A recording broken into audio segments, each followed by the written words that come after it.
Thank you so much.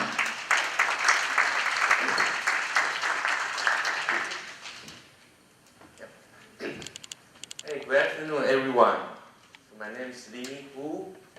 I'm the last presenter here. I think I'm late even before I start. So I do have plenty of the material, so that I will make sure you guys get out here by 5 o'clock.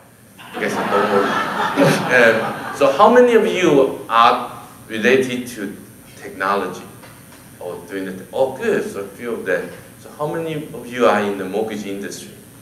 Okay, good. So I'm just making sure I'm in the right conference. Okay. So we're a public company. So the safe harbor, whatever I say, don't take it against me. I'm going to just share with you a little bit the market reality, what's the trend out there, what are the new solutions we're looking at, and also unlocking the innovation. What are we doing there?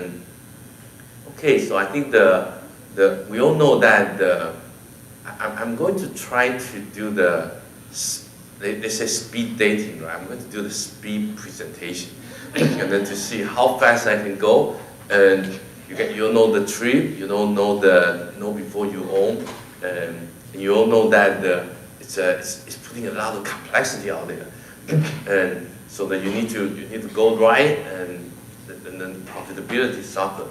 So this is an MBA study, right? 2007, the cost of loan is origination cost is $3,400. Look at today. Last year it's about almost $7,000, and the volume is actually coming down. Also, you see that the purchase continue to stay strong, but the refi is going down. And if you look at the population, I mean, I have a PhD, so sometimes I can look at the data, I can predict some of the future there. If you look at the baby boomers here, it's getting to be 50-some years old, and you look at the millennials, I mean, there's a lot of them, and then you look at, it's 25 years old, it's 4.6 million, and very low number of them owning a house today. I have a pretty good prediction for the future, right? So I think the 25 years old, I predict they will be 65 years old in 10 years. and many of them will be looking for mortgages, right? So I think the future is great for the mortgage industry, because next 10 years, supply and demand is very strong. But everyone wants a mortgage, right? Okay, so this is a true study. Okay, so the people say, 23% of people say they'd rather get 10 pounds than doing a mortgage. Okay, and 7% of people say that they'd rather spend a night in jail, okay, than doing a mortgage. And 12% say they'd rather spend a night with someone they don't like than doing a mortgage. And I mean, this is the last one, surprising, right? No dentist here, right? No offending. So 7% really saying that they'd rather go to a dentist than doing a mortgage. Okay, so that's not very encouraging. You look at the high cost, low volume, and moving to purchase market, and younger borrowers.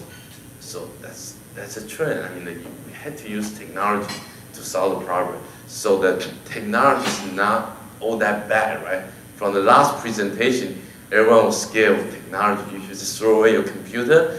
But this saying that you cannot. Okay, so who is the technology for, right? And if you look at, let me see if I have a pointer here. If you look at different age group, what we found is that especially the younger generation, they actually want to, do the research, do the study online. But however, they want more help. They want high touch when they apply for a loan, when they really sign the documents. And so it's very important to understand how to market to them. So our company we have something called Millennial Tracker. If you go to Limin's website, you can really register and know where are these millennial, what's their age group, what are they doing, and then we have a lot of information because we are tracking probably 25% of the volume of the United States going through our system. So we know the data as it getting into the mortgage there. So this information for people to see where are the millennial and then what's their demographic there. And so it's very important to understand how to connect to them, but very important to know the way they want to be connected. And I think at this point, I want to kind of do a little bit commercial about myself. And I started the company with my partner. I was an entrepreneur, 2-3 companies, of building our companies. So my partner came up to me and said, Limin, why don't we start a technology company in the mortgage space? There's plenty of the opportunity. And in the back of my mind, I was thinking, this is perfect. I mean, I'm an expert in this field. I mean, I just did a mortgage 2 weeks ago. So I knew the system was broken. I was on the table. My broker was telling me, sign here, and then they were asking me for the HR's number. That was like almost 20 years ago, right? And I was like, down. I could have put down $1 million in my income, because since I'm going to give them my brother-in-law's number anyway, right? and there's one page that I was signing, and then I was like, what does that mean? I mean, I couldn't even read it. And my broker friend said, I couldn't read it either. This is facts. Just sign. Okay, sign. So we really need to use. What we wanted to do is really using the technology to automate the industry, to make everything much smooth. And I just didn't realize that the journey takes such a long time to get there. We're getting there, making a lot of good progress today. Okay, so future, right? I mean, the Yogi Berra say, if you don't know where you're going, you might not get there. So I want to share with you a little bit my view that, and also share this is Ellie's view, how the future technology should be and how we should apply them and where we're going. So the one thing is that it's going to be any device, any platform, anytime, right? When I started the company, and we're do everything on Microsoft.net because everyone's doing that. But then today, you look at people, it's completely different, right? and very important to have an open industry platform, because this is an industry with hundreds, thousands of the partners all connected. In order to have a streamlined mortgage process, you need to have origination upfront. You have everything electronic. And you need to have the storage. You need to have the verification, QA check along the way. You don't want everyone to do things from the beginning at every step. So you really need an open industry platform. Today, in terms of technologies, everything will have to go to the cloud. Okay, so the borrower, this is what they found, right? In 2020, there will be 50 billion devices. Okay, from refrigerator to thermostat to everything. There will be a lot of the camera, a lot of things all connected to internet. Well, I think the cybercrime will be even a worse problem then, but let's not worry about that yet. That was the last presentation. so let's just focus on this one. 80% of them will be connected to internet. Okay, and then they want to use their tablet, they want to use their iPhone, they use whatever they want. And to connect to them, you want to make sure they try the process. It's very easy to all the segment and try to get the answer. They can get it, do it themselves, any device, anytime. Very unique experience, and getting all the data complete for them. And communication is very important, right? you need to use the right way to communicate to them. So my son got to UC Berkeley 4 years ago, and I was calling him and leaving voicemail after voicemail. He never called back. I was like, who's the boss here? So he came back and said, do you know who paid for your housing and tuition? He said, oh sure, Dad, you did. How come you never return my voicemail? And he said, what voicemail? He doesn't know what's voicemail. And I said, isn't it on your phone? He said, I never turn it on. So that you need to find the right way to connect to them, right? So that like paying money is that everyone use Venmo. You just need to use a way that they can understand, and then you talk to them. And I realized that when I text them, they will reply. But if you leave a voicemail, and then right now I try to learn so that if you leave a voicemail for me, I never reply anymore. Just try to be young. Okay. Of course, compliant and security is very important. So what we're trying to do is really building the next generation, making sure that what's the process? How can we automate that? How can we take care of the things for you, manage things for you, so you don't need to worry that much? And also try to maximize your resource so that you have a pretty good view. Today, I mean, if you look at the campus today, I mean, it was built 12 years ago, and a lot of things were kind of restricted by the past technology. So in the new technology we're building, we put in the places that you can do the task-oriented workflow. You can manage all the tasks within your company. And the most important is that right now there's 1.6 million applications on a mobile device. And 8 years ago, it was zero, right? And so our view is that we need to move to an open ecosystem so that we can connect everyone, right? You can unlock client and partner innovation, and then you can provide more flexibility, and you can really speed up the opportunity to integrate into the future. And so the one thing very important is really that we've been investing. This is what we call internally, right? We call this is a year of API. It's an application program interface, because we're going to open up so people can leverage the power of the technology we're building. And so that we're going to focus on performance, security, and scalability within our platform, right? And we're going to expand solution offered by us to the new product offering, to a lot of the native integration for acquisition, and we're going to provide a lot of opportunity for people to develop application. And you can use different technology. You can leverage the power from the platform. Okay, and then we're going to build a developer community, and third-party solutions. So the partners here will be very happy to see what we're going to offer.